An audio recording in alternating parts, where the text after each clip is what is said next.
All right, guys, so let's continue on with Antigone. Antigone.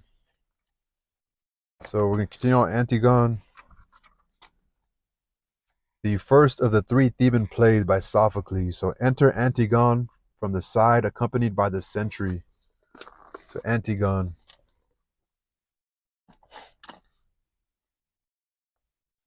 So enter Antigone from the side, accompanied by the sentry. So at this point, we know. Um, at this point, we understand that somebody buried the body. Antigone, I think she already went to bury her brother. And so the king, Creon, a sentry came and told Creon what happened. So here is a dark sign from the gods.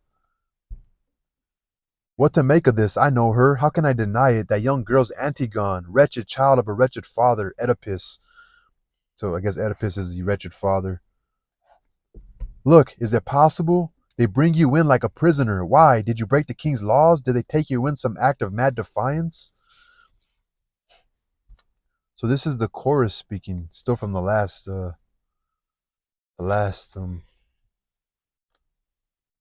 So Sentry, she's the one. She did it single-handed. We caught her burying the body. Where's Creon? Enter Creon from the palace. Leader, back again, just in time when you need him. Creon, in time for what? What is it? Sentry, my king, there's nothing you can swear you'll never do. Second thoughts make liars of us all.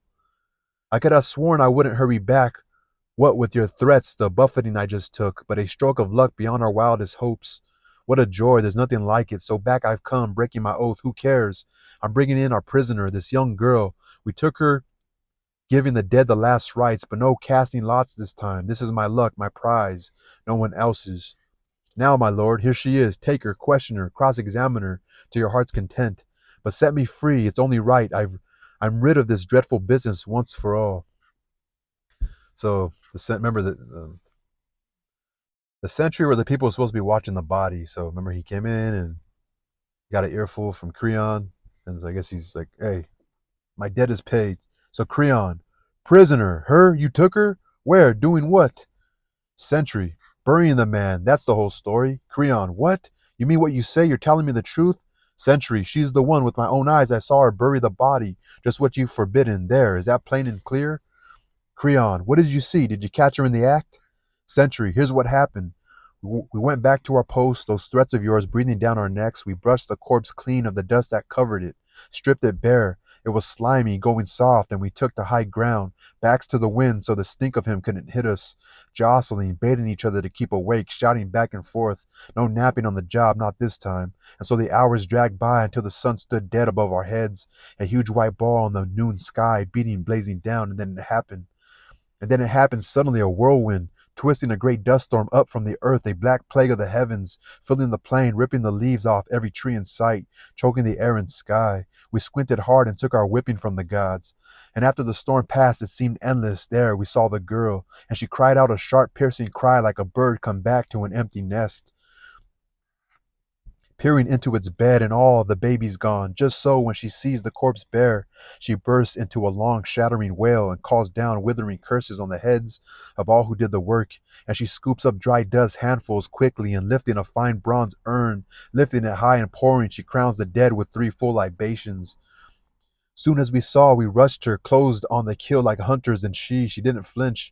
We interrogated her, charging her with offenses past and present. She stood up to it all, denied nothing, I tell you, and made me ache and laugh in the same breath. It's pure joy to escape the worst yourself. It hurts a man to bring down his friends, but all that, I'm afraid, means less to me than my own skin. That's the way I'm made. There's like, Creon, yeah, he's like, no, it's all good. So I guess he fucks with Antigone. I guess he's friends with her. She denied nothing. So Creon, wheeling on Antigone, like maybe trying to get her to say something. So Creon speaks.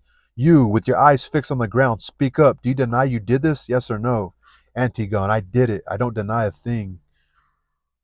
Creon, to the sentry. You, get out wherever you please. You're clear of a very heavy charge. So the sentry leaves. Creon turns back to Antigone. You, tell me briefly, no long speeches. Were you aware a decree had forbidden this? Like, were you aware of the decree I made? So the sentry leaves, the sentry's good. So Antigone doesn't deny it. I want to underline that.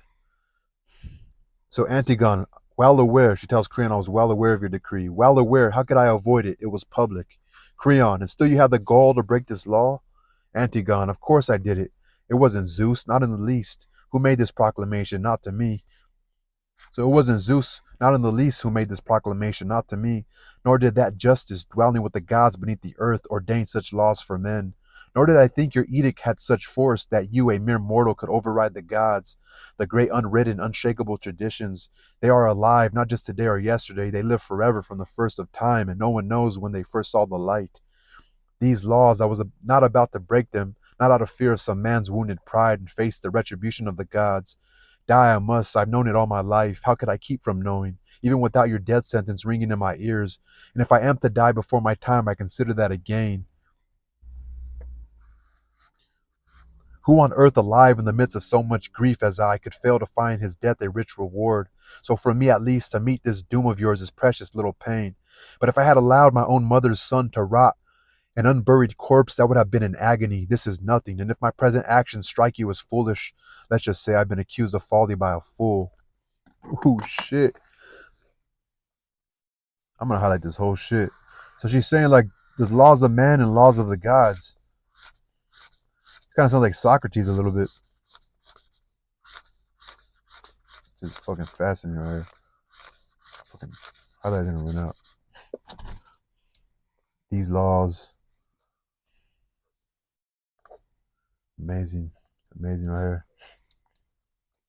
So someone named Leaders is right here. So leader, like father, like daughter, passionate, wild. She hasn't learned to bend before adversity. That's interesting. Like father, like daughter, passionate, wild. She hasn't learned to bend before adversity. Creon, no, believe me, the stiffest stubborn wills fall the hardest. The toughest iron, tempered strong in the white hot fire. You'll see it crack and shatter first of all. And I've known spirited horses you can break with a light bit. Proud, rebellious horses. There's no room for pride, not in the slave, not with the lord and master standing by. This girl was an old hand at insolence when she overrode the edicts we made public. But once she had done it, the insolence twice over, to glory in it, laughing, mocking us to our face with what she'd done. I am not the man, not now. She is the man if this victory goes to her and she goes free. Never, sister child, are closer in blood than all my family clustered at my altar, worshipping guardian Zeus. She'll never escape, she and her blood sister, the most barbaric death. Yes, I accuse her sister of an equal part in scheming this burial. So Creon continues to his attendants. Bring her here. I just saw her inside, hysterical, gone to pieces. It never fails. The mind convicts itself in advance when scoundrels are up to no good, plotting in the dark. Oh, but I hate it more when a traitor, caught red-handed, tries to glorify his crimes. So remember, I think he was related to their father, Oedipus. So Antigone, Creon, what more do you want than my arrest and execution? Creon, nothing. Then I have it all. Antigone, then why delay? Your moralizing repels me. Every word you say, pray God it always will. So naturally, all I say repels you too. Enough, give me glory. What greater glory could I win than to give my own brother decent burial? These citizens here would all agree. She continues to the chorus. They would praise me too if their lips weren't locked in fear. Now pointing to Creon, she continues, lucky tyrants, the perquisites of power, ruthless power to do and say whatever pleases them. Creon, you alone of all the people in Thebes see things that way. Antigone, they see it just that way, but defer to you and keep their tongues in leash. Creon, and you, aren't you ashamed to differ so from them, so disloyal? Antigone, not ashamed for a moment, not to honor my brother, my own flesh and blood.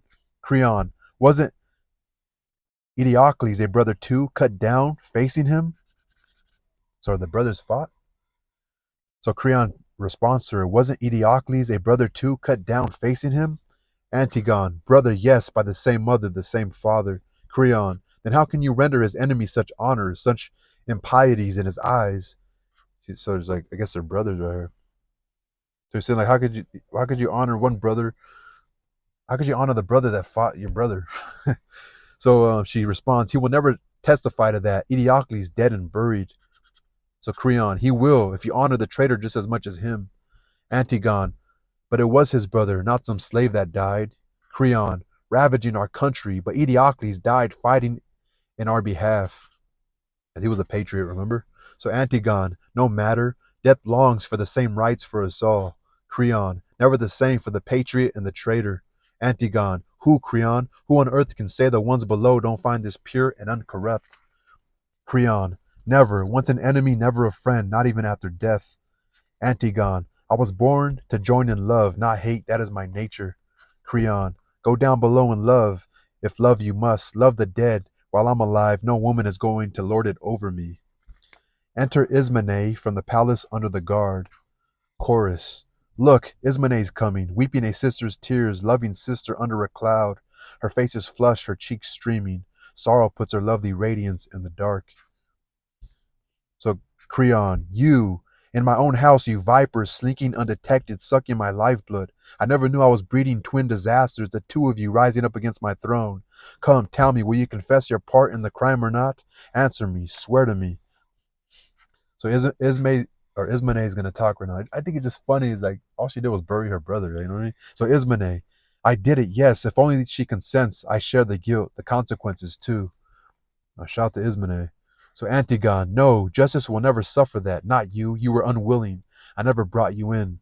Ismene, but now you face such dangers. I'm not ashamed to sail through trouble with you. Make your troubles mine. Antigone, who did the work? Let the dead and the god of death bear witness. I have no love for a friend who loves in words alone. Ismene, oh no, my sister, don't reject me, please. Let me die beside you, consecrating the dead together. Antigone, never share my dying. Don't lay claim to what you never touched. My death will be enough. Ismene, what do I care for life? Cut off from you. Like, what do I care to live for? Because she has no more siblings, you know? So Ismene, what do I care for life? Cut off from you. Antigone, ask Creon, your concern is all for him. So Ismene, why abuse me so? It doesn't help you now. Antigone, you're right. If I mock you, I get no pleasure from it, only pain.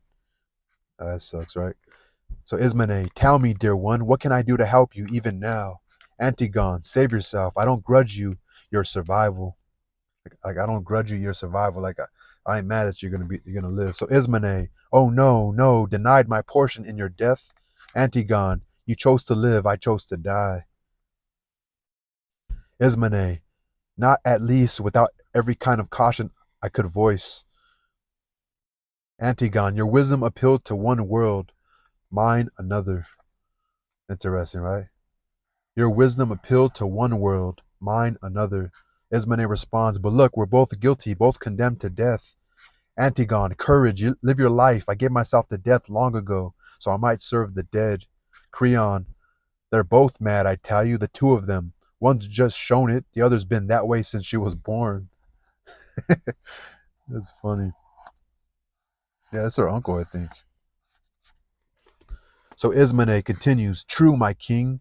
The sense we were born with cannot last forever. Commit cruelty on a person long enough and the mind begins to go. Creon, yours did when you chose to commit your crimes with her. Ismene, how can I live alone without her? Creon, her? Don't even mention her. She no longer exists. Ismene, what? You killed your own son's bride? I guess Creon's I guess what the fuck's her name? Antigone is married to Creon's son. That threw me for a loop. So Creon, absolutely, there are other fields for him to plow. That's analogous. So Ismene, perhaps, but never as true, as close a bond as theirs. Creon, a worthless woman for my son, it repels me. Ismene, dearest Haemon, your father wrongs you so. I guess his name is Haemon, Creon's son, who's married to Antigone. So Ismene says, dearest Haemon, or Amon, maybe it's a silent H, I don't know. Dearest Amon, your father wrongs you so. Creon, enough, enough, you and your talk of marriage. Ismene, Creon, you're really going to rob your son of Antigone? Creon, death will do it for me, break their marriage off. Leader, so it's settled then, Antigone must die? Creon, settled, yes, we both know that. To the guards, Creon continues, stop wasting time, take them in. From now on, they'll act like women. Tie them up, no more running loose. Even the bravest will cut and run once they see death coming for their lives. That's funny. That's the end of that little we'll call it the end of that'll be the end. That'll be in. That'll be the end of that portion or whatever we call it. that'll be the end of that. It's that act, whatever. Whenever there's this little thing, I think it's the end of the act.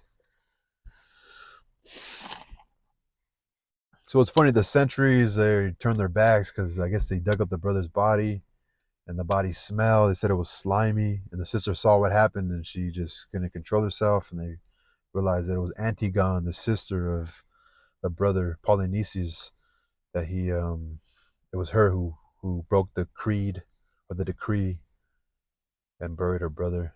And sad because they have a bad reputation. The father Oedipus, he was more they considered like a scandalous wild man. And yeah, I guess Antigone was more braver than Ismene, but Ismene is still getting put to death because guilty by having knowledge and not going to tell the king the plans of the sister. But yeah, there we are. Peace.